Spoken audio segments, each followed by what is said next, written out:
Hey everyone, I'm diving into my Fantasy Premier League Gameweek 37 with just 2 weeks left of the season. Let's break down everything I'm thinking for this crucial game week. Stick around to see my final team and captaincy pick.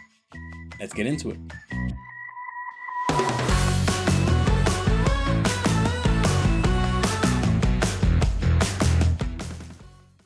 First, a quick Gameweek 36 recap.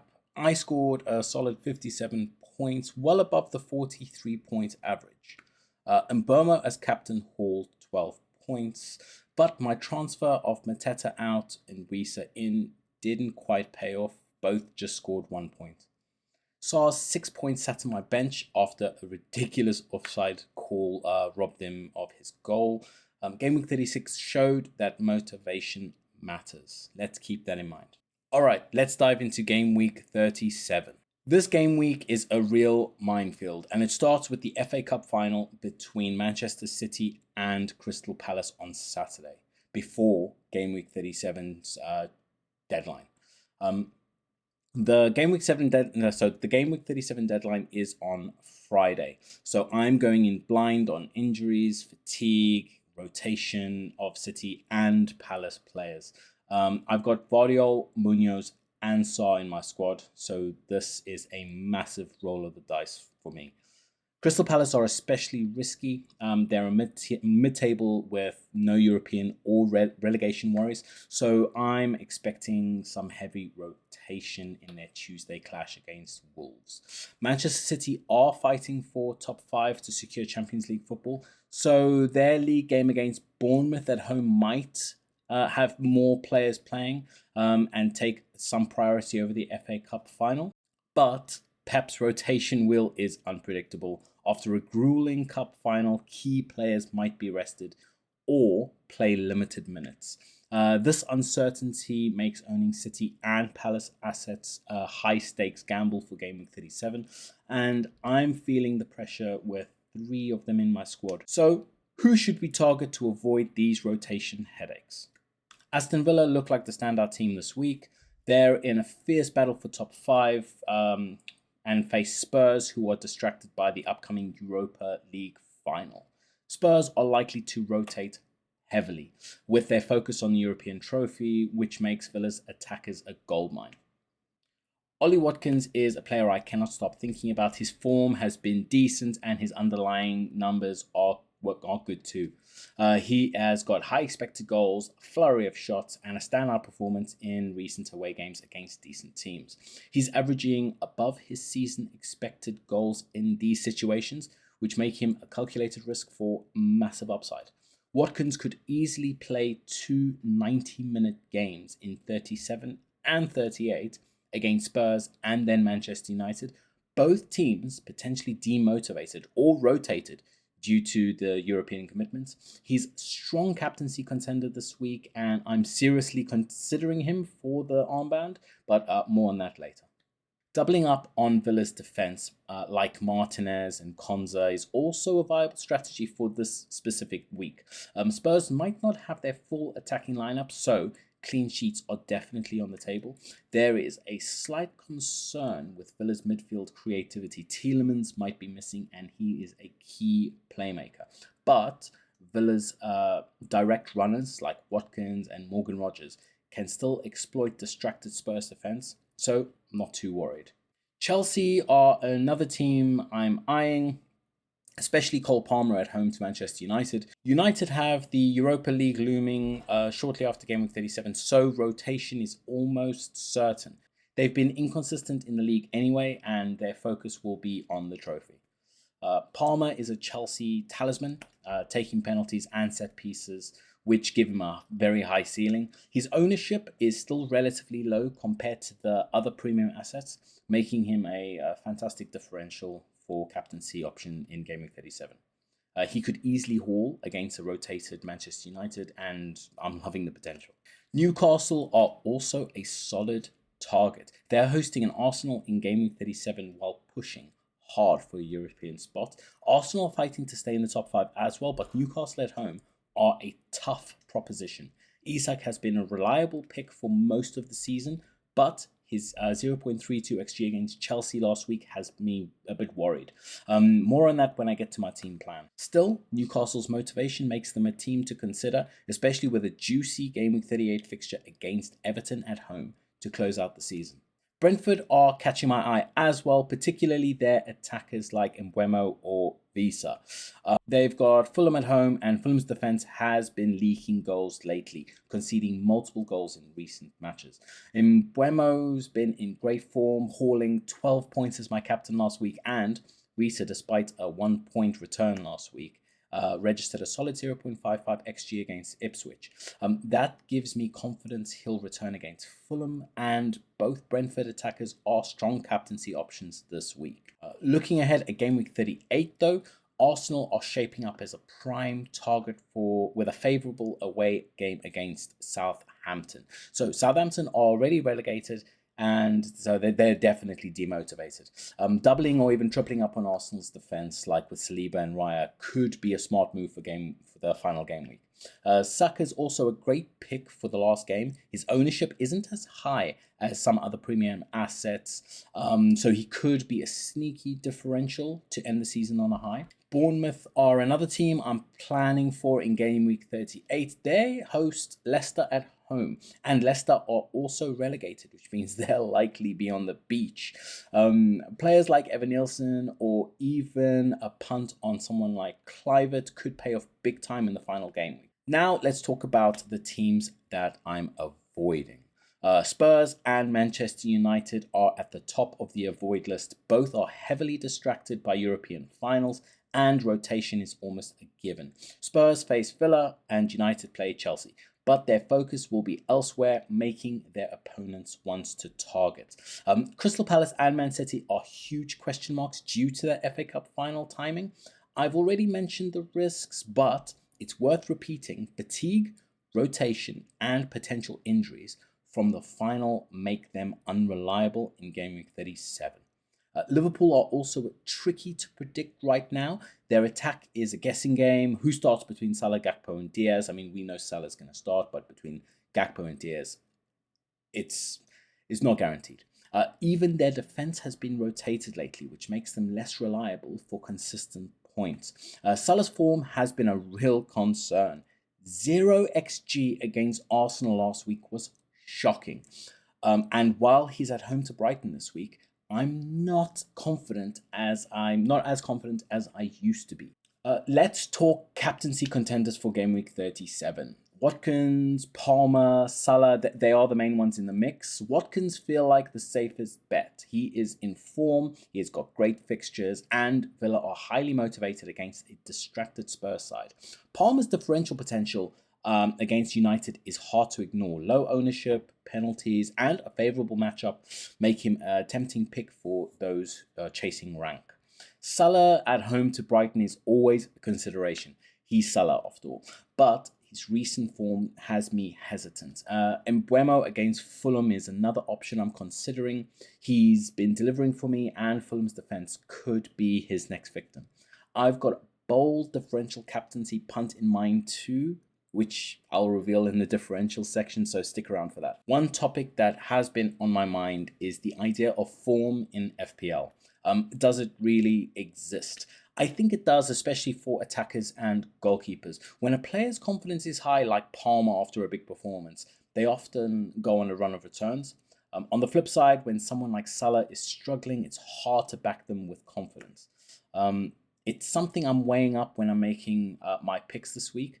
Form can be a game changer at this stage of the season. And finally, let's touch on chips. If I still had a free hit, Game Week 38 would be the perfect time to use it. I could react to final day leaks. So I'm talking about you guys. If you guys still have any of these chips, this is what I think you guys should do. You could target teams with nothing to play for and maximize any points. A wild card at this stage seems unlikely that you'd still have it, but if you did, it would be a good way to set up specifically for these last two games. Maybe load up on Arsenal and Bournemouth for Game Week 38. Bench boost though, it's almost too late now. If you need the bench boost and guaranteed starters, it's very, very difficult to guarantee anything.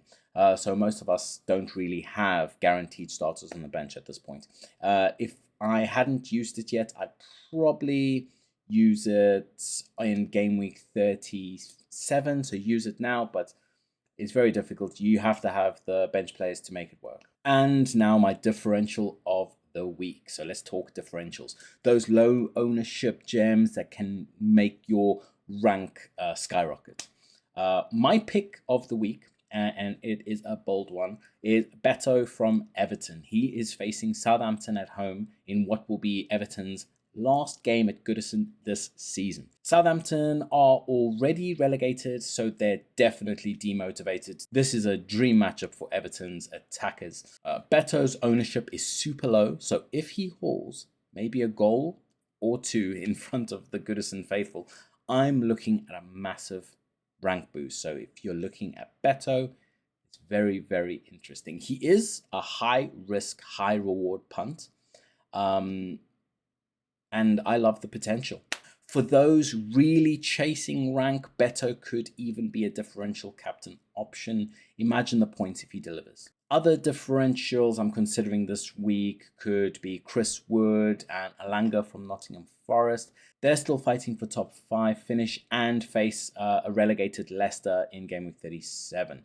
So Forest could run riot there. Jamie Vardy is another nostalgic punt I'm thinking about.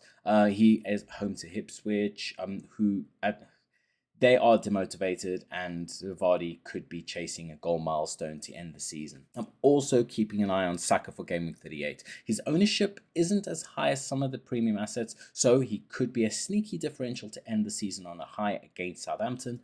What differentials are you guys looking at? Let me know in the comments. I'm curious to hear about your picks, and stick around to see if I'm brave enough to captain Beto this week or even bring him in. We're just going to have a quick look at the most transferred in and transferred out players this week. So far, the most transferred in players for game week 37 is Ollie Watkins. 95,000 transfers in last time I saw. And then Eberechi Eze from Crystal Palace with 53,000 transfers in. A bit of a rotation risk there, but 53,000 managers want him. Beto actually is next on the list with 53,000 managers bringing him in. So it's good to see my differential getting some love. Kevin Schade from Brentford, 33,000. And Johan Visa also from Brentford with 31,000. Brentford's attack is clearly on managers' minds this week. On the flip side, the most transferred out players are Omar Marmoush from Man City with a massive 122,000 transfers out. The FA Cup final risk is real, and 1 point and 6 minutes in his last game didn't help. Alexander Isak from Newcastle with 39,000. Mateus Cunha with Wolves at 34,000. And Bruno Fernandes from Manchester United, 31,300. And Mohamed Salah from Liverpool, 26,000 managers getting him out. Salah and Isak being sold despite recent decent fixtures shows how much managers are prioritizing form and motivation right now. So let's talk about my Game Week 37 plan. So what's my plan for Game Week 37? I'm sticking with the 3-4-3 formation to maximize my attacking returns. In goal, I've got Martinez against Spurs. He's been rock solid for me, hauling 8 points last week, and Spurs potentially rotating. I'm backing him for another solid return, maybe even a clean sheet. At the back, I'm rolling with Gvardiol, Munoz, and Konate. Gvardiol and Munoz are a big risk this week with the FA Cup final. If I'm honest, I am sweating on their minutes. If they play, they could deliver big against Bournemouth and Wolves. Gvardiol's been fairly consistent for me with 6 points last week, and Munoz got 11 points in game week 36. But if they're rested, I could be in trouble. Konate managed just 1 point last week, but I'm keeping faith. He's up against Brighton and Liverpool at home. Could be tight. In midfield, I'm starting Sarr, Salah, Bowen, and Mbeumo. Sarr 6 points on the bench last week stung. I'm fuming about the offside call, which didn't even look like offside in the graphic. I mean, what do you guys think? Let me know in the comments. He is a risk with Palace rotation, but I am starting him in hopes he gets minutes against Wolves. Salah only managed 2 points last week with a shocking 0 XG against Arsenal. He got locked down while Diaz and Gakpo stepped up to score in the 2-2 draw at Anfield. I am keeping him for Brighton at home, but His form is a worry.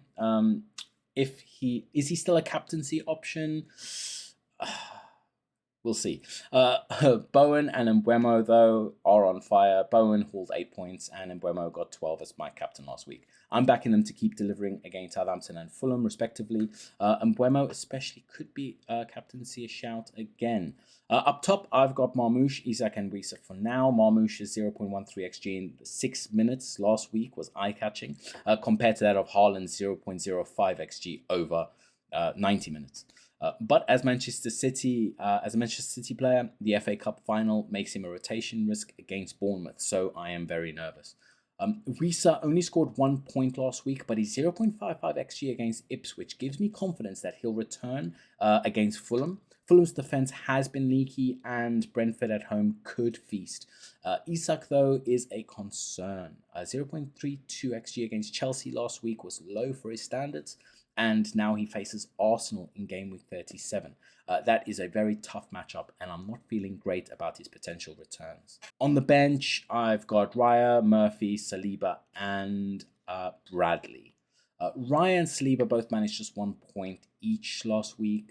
Arsenal's 2-2 draw at Anfield was a wild one, with early goals conceded, but a strong comeback from Martinelli and Marino. I'm benching them this week, but I'm eyeing them for Game Week 38 against Southampton. That could be a big haul. Jacob Murphy and Bradley are unlikely to play a significant minutes, so they're here for emergencies. Although Jacob Murphy has been quite good. And now that Trent Alexander-Arnold isn't likely to play, Bradley could actually be the main guy. I like them. I don't like them for this week, but possibly next week. Transfer-wise, I am planning to move Isak out and Ollie Watkins in this week. Isak's form and that Arsenal fixture don't inspire confidence. And Watkins is the man of the moment, really. His fixtures against Spurs and then Manchester United in Game Week 38 are just too good to ignore, even if he can squander some easy chances sometimes. I'm hoping he can capitalize on Spurs' rotation and deliver a haul. I'm looking at the possibility of moving Jacob Murphy out for Morgan Rogers at Villa. He's looked lively and could exploit Spurs' distracted defense.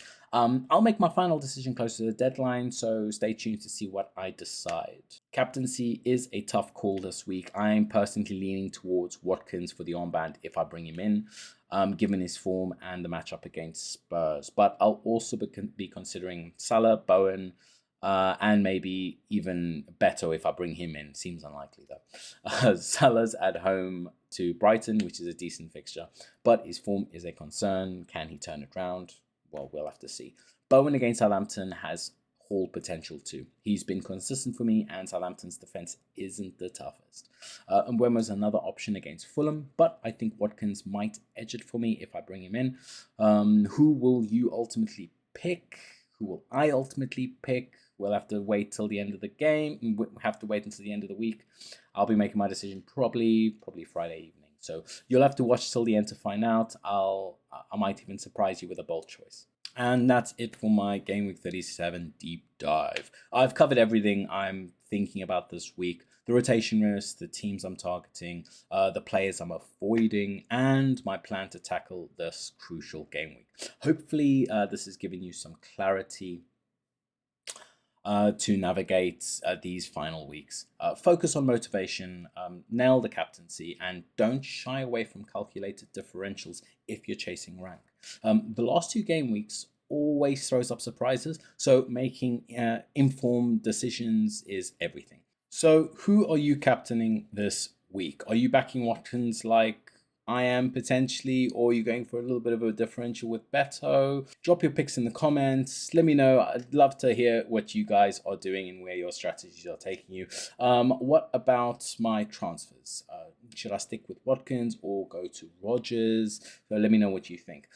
If you found this deep dive helpful, please smash the like button, subscribe, hit the bell for more FPL tips, and help crush those ranks. I'll be back soon with more analysis to help you guys with the final game week of the season, Game Week 38. It's going to be wild, and I'll have some big plans to share. So stay tuned. Best of luck for Game Week 37, and let's finish strong. Speak soon.